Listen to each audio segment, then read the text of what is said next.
This is A Channel News at 6. Good evening. You might call it a working spring break. Stephen Harper is in Mexico at this hour at his first summit with the leaders of the U.S. and Mexico. It's also his first meeting with President George W. Bush. And the question of the day is whether the relationship will be smoother than those of the recent past. Wonderful to be here. Thank you for the welcome, President Fox.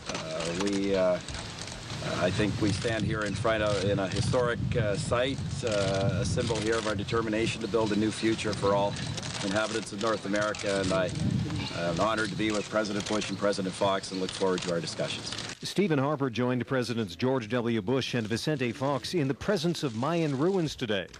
But the PM likely has rebuilding in mind for Canada's strained relations with the U.S. He would like to come back and appear to be friendly with President Bush, but as all Canadian prime ministers are aware, not too friendly. Harper has said he hopes to improve relations with our southern neighbor, which soured considerably during the Chrétien years.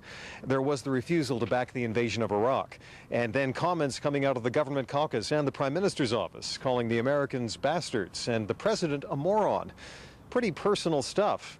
And now the question is whether that same personal element could factor into a warming trend. A likability factor, which is what we're talking about, certainly can help with the atmosphere of the negotiations. It can help if there's logistical problems, things don't become big crises.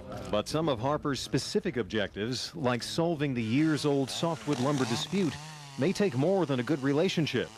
Bush has already signaled that he'd like to get the matter resolved, but critics say that may not be enough. He said that he wanted the issue to be resolved, but at the same time the Americans broadened and deepened their tariff, their punitive illegal tariffs. So the actions speak much louder than words. Meanwhile, the Prime Minister drew fire from a coalition of social activists today. The Council of Canadians says it wants Harper to focus on domestic social issues, not cozying up to the Americans. I think George Bush may become his new best friend, and I think that's a real bad thing for Canada because Canadians don't like George Bush and his priorities. My goodness, his own people don't like George Bush and his priorities. Harper was scheduled to meet for talks specifically with Bush on softwood lumber today. The Summit of North American Leaders wraps up on Friday.